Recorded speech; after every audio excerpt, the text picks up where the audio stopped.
Hey, welcome to the Happy Rant Podcast. I am Ted Cluck, joined as always in studio by my good friends, my partners in radio, Barnabas Piper and Ron Martin. Pipe, we've got phase 2 of our listener-submitted questions today, but I want to get all the business, all the commerce out of the way right at the top. Tell us about our sponsors, Pipe. I would love to tell you about our sponsors. Our first sponsor is Dwell Bible app. So it's an audio Bible app. Listeners, if you go to dwellapp.io/happyrant, you can see the special offers that they have for our listeners, and I'll get to those in just a minute. Dwell has multiple Bible versions, multiple narrators, listening plans, etc., but they are rolling out very soon a really cool new product. It's a children's Bible read by kids. So they have multiple narrators like 16 and under from around the world, similar to their adult narrators. So it's the International Children's Bible read by kids. And this comes from the fact that so many of their users are listening to the audio Bible in the car with their kids, family devotions, bedtimes, things like that. So again, go to dwellapp.io/happyrant, check out the discounts they have for our listeners, and then go find that product. They didn't have a specific release date, but they're planning on around the holidays. So we're within striking distance. If you go to their blog through their website, you can read more about it. But that's a great thing to, you can get it. You can give Dwell to somebody else. You could even give this to somebody as a Christmas present, birthday present, whatever. Go check that out today. The Children's Bible is their newest kind of best cool feature for the family. And again, the website is dwellapp.io/happyrant. They have a 10% discount off their annual subscription and a 33% discount off their lifetime subscription through that link. Our second sponsor is Visual Theology. If you go to visualtheology.church/happy, you can see their products. You can see their discount for our listeners. That's a 20% off discount at checkout. They have books, they have curriculum, they have memberships, they have posters, they have t-shirts, all of which are very cool. I highlighted the books in our most recent episode. Great for personal study, family devotions, teaching. I've highlighted the memberships. Those are especially good for people who are like Bible teachers, youth or college ministers who want to bring this stuff into more of a curriculum type of thing. But their posters are exceptionally cool too. We were given a bunch, and then we gave away a bunch at our live event as well. Really cool visual representations of various aspects of theology, various Bible stories, ways to take scripture and biblical truth and put it into some way that's both well-designed and visually captivating. That's basically what they do across the board. So again, go to visualtheology.church/happy. If you see something you like, use the code HAPPYRANT at checkout and get a 20% discount. Beautiful work, Piper. And they're making some new gear for us, are they not? When is the new gear going to be available? When can I sling a Happy Rant canvas bag over my shoulder? Well, that is one of the things we discussed because we are jealous of all the New Yorker posers. The proposed launch date for our new website with initial products is only about 2 weeks out. It's right in the middle of November, so before holiday season, so you should be able to get Happy Rant gear as a Christmas present for yourself and everybody you love. And of course, we'll make a big hullabaloo out of that when it goes live, but we're looking at about November 12th for the go live date on that website. Well, you bet we'll make a hullabaloo. You better believe it. I really wanted to use the word hullabaloo, and I feel good about myself now. Well done. Gathered that, yeah. And kids reading the Bible for Dwell. What a project! This must have been like herding cats. It reminds me of that Whitney Houston song where she said that she believed the children were the future. Remember that? And teach them well and let them lead the way. What did she mean by that? Like, we don't let children lead the way. That'd be ridiculous. But it sounded nice in the song, didn't it, baby? Oh, so good. I mean, one of the classics. One of the classics. Speaking of classics, boys, we have some classic questions from our listeners. I'm just going to get right into it because we got lots of radio business to do this morning. We got to do a Patreon on the back end of this. We get to. So I'm going to get into this thing with a question from... Good catch. Listeners won't pick up on that at all. We get to, exactly. This is from Mike McGarry, which is a solid name. Mike McGarry says, who's the most surprising person to reach out and let you know they're a fan of the rant. So who's the most surprising person to reach out and let you know they're a fan of the rant? Baby, we'll start with you. Did we do this one last time? I feel like we covered this one. Oh, gosh, you guys. How embarrassing. Who did you say? I don't remember this at all. It's been a week since we recorded. Has anyone exciting reached out in the last week to any of you? I had a funny thing with my parents where my parents listen occasionally and they love the show and they're very supportive and kind. But like, do your moms, you guys ever do like the kind of the damning with faint praise thing where my mom will be like, oh, I listened to the show and she was like, it was so much more thoughtful than usual. And I'll be like, huh. Thanks. That's great. It was great. It was great. She's so great. She's so sweet. I mean, I know she doesn't mean anything mean by it, but which version is being insulted with that comment? Is it the less thoughtful or the more thoughtful ones? I don't know. Or both. Is it just like it's generally disappointing and this was disappointing in a new way? I can't believe we talked about that last time. No, we did. I remember now. You guys, gosh, CTE, I'm sorry. I got another one. No more leather helmet football leagues for you, Ted. Exactly. Oh, you guys are so funny when you know they couldn't have possibly laughed at like one thing. Exactly. Yeah. Oh, that you guys are a riot. Yeah, you guys are a riot. A riot means I hate everything that you said, and I just. A riot means I have no idea what kind of humor you're trying to dish up there, but I understand that other people might. But I know it makes me uncomfortable. In what setting is a riot a good thing? I guess is the question. Right. Here's an interesting one. This is kind of an industry one. It's from FBC LaBelle. That sounds like First Baptist Church LaBelle. The question is this: we've seen both Barnabas and Ron in @Gospel Project material. When will Ted appear? For the life of me, I don't know what @Gospel Project material is. Will you guys explain it to me and then tell me when I'll appear? Like who's the head of this thing? I don't know. I don't know that I've been. Have I been in it? Have I been in any Gospel Project thing? I don't know. I don't know. That doesn't ring a bell. Piper, what's Gospel Project? Gospel Project is it's a curriculum that Lifeway does. It's really good, especially their kids version. We use it at our church. It's we think we've had them as a sponsor, but it's been a while. It's like biblical theology, so they walk through the whole story of Scripture over the course of 3 years.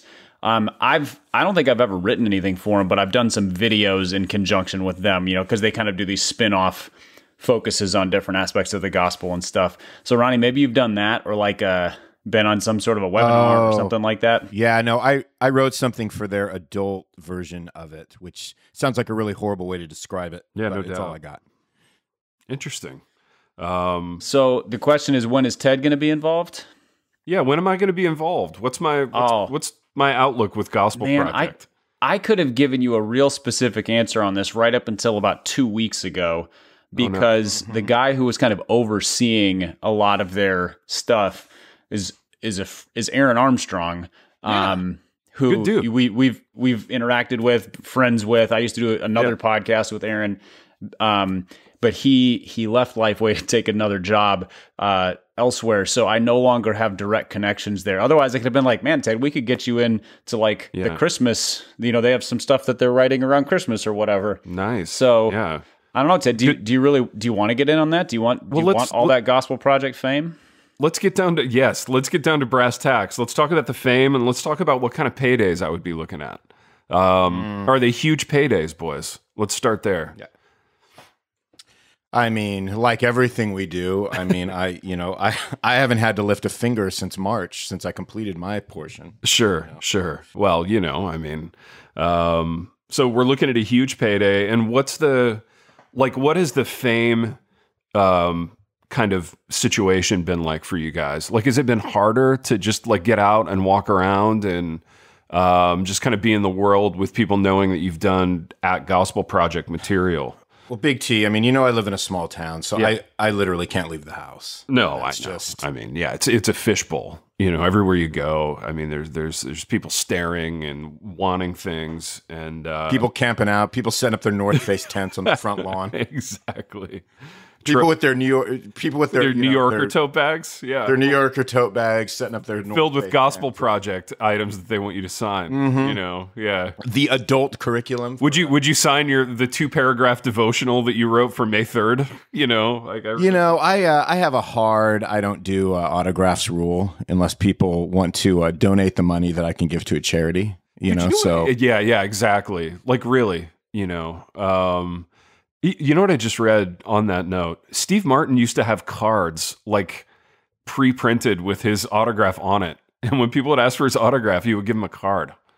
Wow. Which is either the most clever and funny or the most like a-hole-ish thing imaginable. I can't. Well, I just feel like the whole like I don't sign something. It's like, dude, are you serious? Like that 1 second out of your life, you can't lower yourself. Yeah. I always feel like that's amazing to me. You can't make like a little flourish with your pen for 1 second. I think there's a level of fame at which if you sign one thing, there becomes a crowd. You know, imagine if Tom Hanks, granted, I think he actually does sign things because he makes a habit of being nice, but somebody who's that level famous, like if they're in a restaurant and they sign something, they're not getting another bite of food that evening. So yeah, that's true. I kind of, and Steve Martin is probably that famous. I actually got to see Steve Martin and Martin Short do their comedy like variety show the other night. I went and saw them, and it's dude, really, it was spectacular. They're Tell me funny. Everything. I didn't know they were doing it. Is because of the show they're doing right now, Only Murders in the Building. No, they were touring before that, and so it's basically just like their greatest hits. It's just them being them.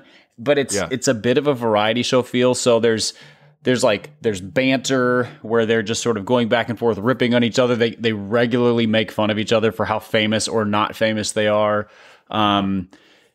Steve Martin comes out with his, what are they? It's like the Steep Canyon Rangers. It's his bluegrass band, and they do a few songs. Some of, and they're really good. Like I think they're Grammy award winning bluegrass artists. Martin Short did a whole kind of like big musical theater number that involves stripping down to a like flesh tone suit with abs and various other anatomical things drawn on it to make people uncomfortable. They're hilarious, and they make fun of everybody. Like we've bemoaned the how comedy has just gone away. It gave me great hope that I'm like, well, there are people who have been doing this for 40 years and they haven't lost their comedy fastball. It was really good.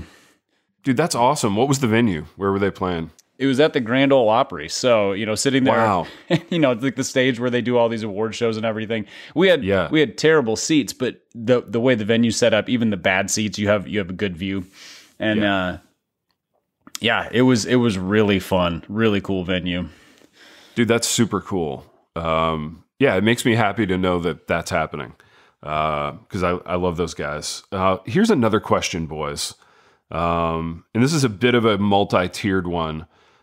This is from a person named Goulian Clinton. And in between the Goulian and Clinton is an emoji of a jack-o'-lantern. So like a carved pumpkin for Halloween. So I don't think her like Christian name is Goulian. That'd be very unchristian, actually, I think. I'm making some leaps there in my logic, but I feel pretty good about it. Here's the question. MLMs, so like these multi-level marketing, like scammy things, generally target female involvement. But what kind of product could fly if an MLM wanted to break into a male target audience? So MLMs, male target audience. And then there's a parenthetical. Then, of course, we need to know which products fit the personas of famous pastors. What do their parties look like, etc. So MLMs for dudes, maybe with a little side of pastoral stuff. What are your thoughts, boys?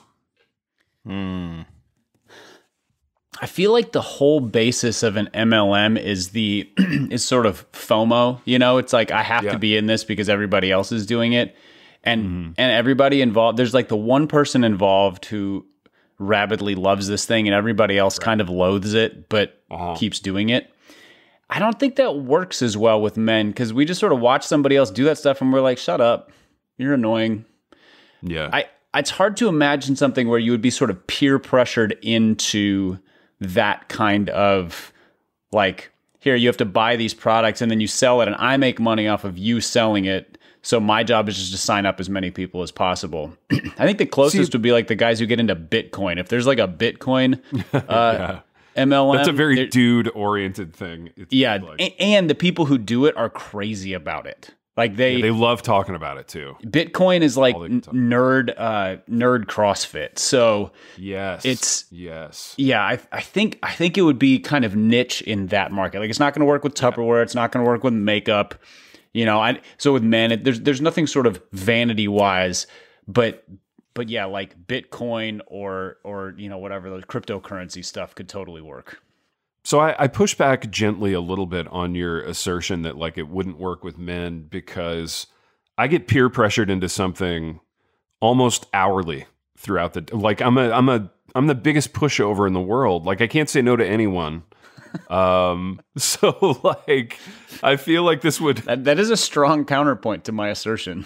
Yeah, I would end up with a house full of Tupperware or like Dogecoin or just all manner of things that I don't need.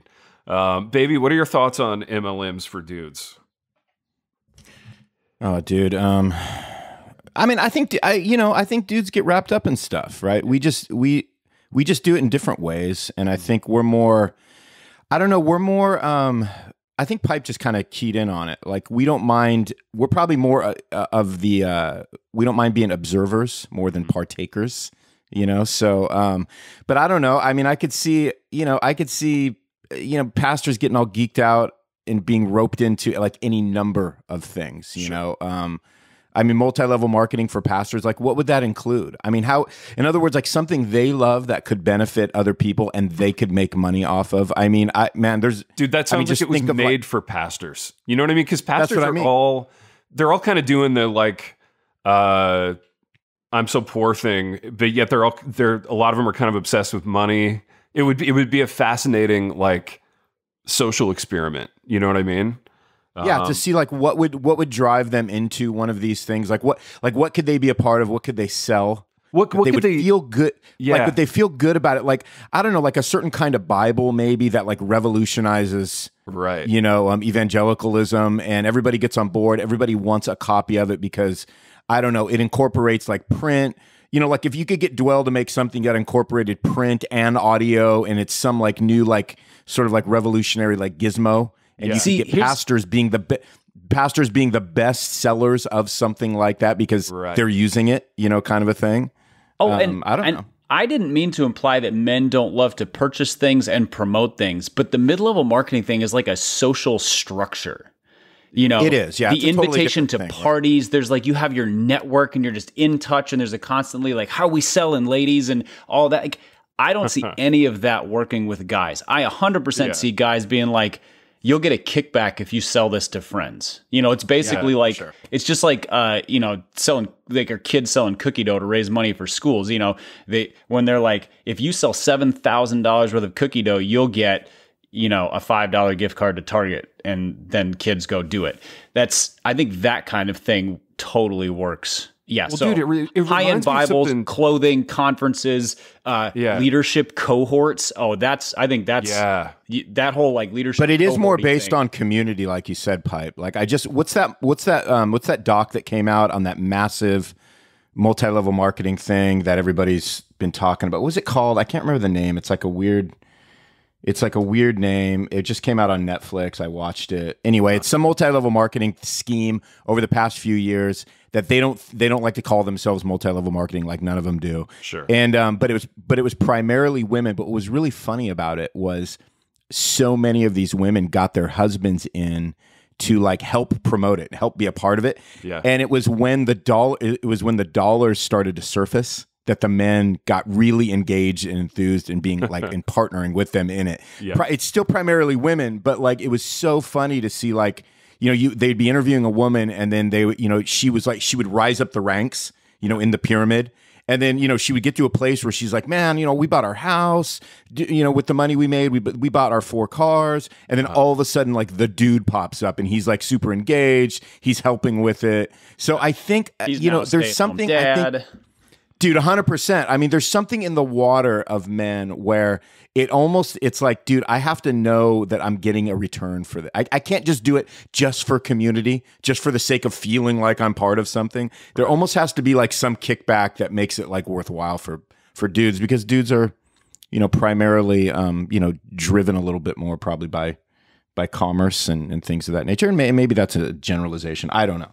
Dude, it reminds me of like when I was young, when I was going to Taylor, and I don't know if this energy was present at all at Wheaton Pipe, but like all these profs, right? So all these profs that probably came from rich families. I mean, let's be honest, but they're all doing the I'm so poor thing, right? And so they all had like a, like millennials think they invented the side hustle deal, but these guys all had side hustles, and they were like, they were always trying to sell you like one of them was trying to sell like bee pollen products. Remember all that for like health back in the 90s? And like he had bee pollen, and another guy was always trying to sell like it's the original essential oils. Dude, right. And this other guy was like, I'll sell you, and this was a great racket at Taylor. He's like, he sells wedding rings, right? So like, I'll sell you your wedding ring when you're ready to like get engaged or ask your lady to marry you or whatever, buy your ring from me. And it was just like so slimy, like looking back on it, that these guys would do this. But to your point, Ron, I mean, they were obsessed with the money thing, and it was all kind of built on the whole, like, I'm so poor, I'm a martyr for teaching at Taylor. So I gotta make my money in bee pollen. I think the side hustle thing looks very different depending on the setting of the school, because Taylor's in Upland, Indiana, and like there's Taylor, and then there's like trailer parks. And farms, and so like bee pollen or running a puppy mill or whatever on the side kind of works. That doesn't work at Wheaton because it's surrounded by like rich bond salesmen in Patagonia vests. So the side hustle there has to be like, I'm a rep for Logos Bible software or something. Right. And so there was some of that where these guys kind of hustled that up, but it wasn't nearly the same. Like, hey, if you come over, I'm going to try to sign you up for a book club where you're going to, and then I get a 1% kickback every time you order a new book or whatever. You didn't get quite as much of that. Well, so here's Big T. Here's a question for you, man. Just kind of on this thread here. So here's what's so funny. Like, there's always this cliche, and I think there's truth to every cliche, and there's probably a lot of warrant for this. But you always hear that, man, pastors and profs don't make any money, right? So there's kind of that cliche, and yet like that.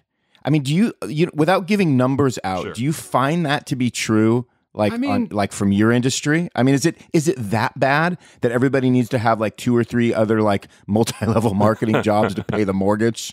Yeah. What's funny about that, dude, is like that. Hold on, let me add to it. Hold on. Let me one more point. One more point. So is it this? Here's my 2-part question with that. Yeah. Is it that they actually don't make enough money, or, and here's the big one, they actually have a little more time than the average 9-to-5er to actually dive into having a side hustle? Yeah. Okay. So I'll address those in order. So to the first point, baked into that argument, so baked into the whole like, woe is me, we don't make a bunch of money as professors or pastors, is the assumption that like, if you were out in the marketplace doing something else, you would just be raking. Right. So built into that is this like super arrogant, like, oh, I'd be a millionaire. I mean, for sure, if I was just out in the industry. And the fact of the matter is, I mean, you guys know, you're writers. Like in my industry, I mean, there's a wild kind of spectrum of how you could be doing financially. And chances are, if you're any good, you're going to hit somewhere in the middle. So to your question, no, I don't feel like, gosh, we don't make any money, woe is me, the whole kind of self-pity thing. And to your second question, and I got to say this in such a way that it's not going to tweak my employer.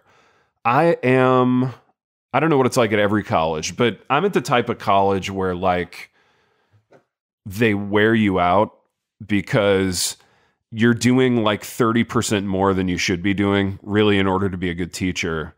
But we're doing academic advising, we're recruiting, We're advising like student groups, so we're like the faculty advisor for this club or that club or whatever. So you're pulled in all these different directions when ideally you'd just be teaching a few classes and doing some research. The fact of the matter is they're wearing us out. So, and that's not a shot at my institution. I just think in a small college environment, that's the way it has to work to keep the model working, But for sure, like I know professors at other places who just teach their 3 or 4 classes and they're home by 1:30, So yeah, I mean, it's, it goes both ways probably on the time thing. I have a follow-up question. Yeah, go. What field is the most prone to, I could be making more money in the marketplace? Is it like academia? Is it the pastorate? Yeah. Is it people who work at like Christian nonprofits? Whether that's a kind of a more outreachy kind of thing or a publishing thing or whatever. Because I have been in the Christian nonprofit world, now the church world, for pretty much my entire professional career. And I see it less in the church world, but also I'm not part of, the pastor cohort scene and all that. I just feel like that has been a drumbeat where it's sort of a constant, like, self-congratulatory, also self-deceiving kind of thing. I have a very specific answer, and then you go, baby. Well, yeah, no, just really quick on that. Like, so here's just a weird example. Like, so I grew up going to Christian schools, right? And I'm telling you, dude, I mean, it was the drum they were beating, literally, and this was from like 1st grade till 12th grade, was you kids should appreciate what you have here because I make a sacrifice. I could be making so much more money if I was doing public school education. The problem is they were 100% correct. Oh, so I think, with teaching, like, the pay scale. Public school teachers, they're unionized. They get paid X. Christian school teachers get paid like 40% less. They get paid literally nothing. Yeah. So it was funny that they said that. And I used to just like go, oh my gosh, here we are back. It's like, well, then go get a job at a public, it kind of made you want to respond that way, because they kind of used it. They kind of lobbed it at you. Dude, right. Like nobody's got a gun to your head here, Right. Exactly. Yeah. But they thought it was their ministry. Right. Right. And so they would say, this is my ministry and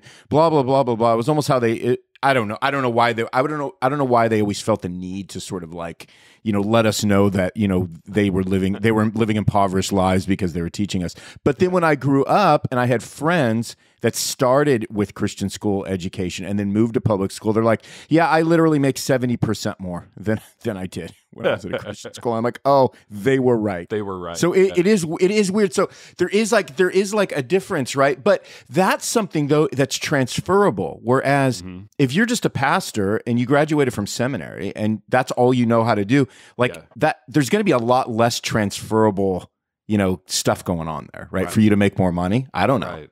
No, I get it. I have a very specific example on the other side. So, and people are going to feel like I'm taking shots at this organization. Maybe I am. But like, have you ever had like one of those, like a Campus Crusade guy come to your house to try to like, to give you the pitch? You know what I mean? To give you like the pitch for support. Baked into that, and this has happened several times to us. Oh, I know where this is going. I'm so excited. There's some narrative about like, I'm really sacrificing here. My wife and I, we decided to do this, and we could have done so much better out in the world. We could have done so much better financially. And I'm looking at it and I'm going, you got a degree in English.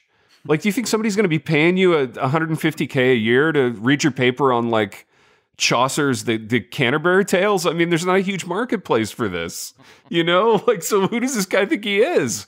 Like David Foster Wallace, he's going to go out and make $1 million. Like so it always slayed me that like that was a part of it. And I always wanted, to be to them like, no, you're probably doing better in this. And I mean, Campus Crusade, you make like $95K a year anyway. So like, they're doing just fine. I'm like, you're probably doing better, like stay with this.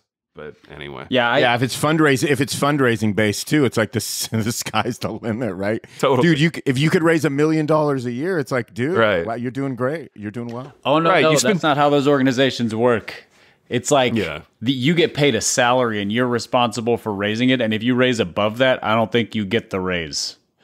So yeah, but you get almost unlimited time to raise it. It's like you work 14 days a year, and the other 351 days you're like traveling and fundraising, and I mean, it's kind of an interesting racket, to be honest. And I'm going to get hate mail for this, so it's not just Campus Crusade. Well, no, it's not. You're not slamming you're not slamming the actual organization. They do good work. It's fine. No, I posed the question: which field is most likely to do the I could be making more? My other favorite is the campus ministry, where it's the I was making more. That's where I thought you were very specifically going there. It was like, I took a 40-70% pay cut to do this because I just felt the Lord calling me to it. I always find it interesting when people talk about how this is their ministry and weave in the griping and moaning about the money. Yeah. It's so funny. It's a mixed message. Yeah. If you want to gripe, go do something else. If you want to do the ministry, then do it with joy. Right. You only got two options here. Otherwise you're making that makes so much sense to me. Yeah, you're confusing the matter. That always made so much sense to me. And yeah, the guy that like depending on the ministry itself, I was trading stocks for like Goldman Sachs making $2 million a year, and I quit to be a Young Life leader. And like part of the Young Life thing is like, look at my mansion, like we get to have parties in my hot tub and like watch movies in my theater room in the basement or whatever. But I don't know, it's funny. Also, when somebody does that, this is probably more an indication of my dark heart. But when somebody's like, I was, making bank doing whatever business, and then I switched to do this thing, I'm like, yeah, you probably put away $4 million before you started this, which means you're still richer than I am, making less money than I am. So I don't feel sorry for you at all. It's funny. Like when you're young, and I think this peaked in the 90s. Like in the 90s when we were young, when we were in college, we were all obsessed with like, I want to have a job that means something. You know what I mean? So we're all like, I got to follow my heart here, and I got to do something that's meaningful. And now as a middle-aged man hollowed out by life, like all I think about is money. I'm a shell of a man, But baby, that was really our gen too. Like when I talk to my daughter, I mean, that is not the whole, like my job needs to be my dream. I mean, that is out the door. That is they not don't give a rip how about they think. All they're trying to do, I mean, literally, it's a means to an end, man. Is all totally. It is. It doesn't have to be their vocation. Doesn't have to be who they are. It doesn't have to. Right. It doesn't have to sort of like shape their identity and be the dream that they always, that they're going to change the world. It's literally just like, I need to make enough money to pay the bills so that I can do the things I actually want to do. I want to pay for my preferred lifestyle. Yeah, 100%.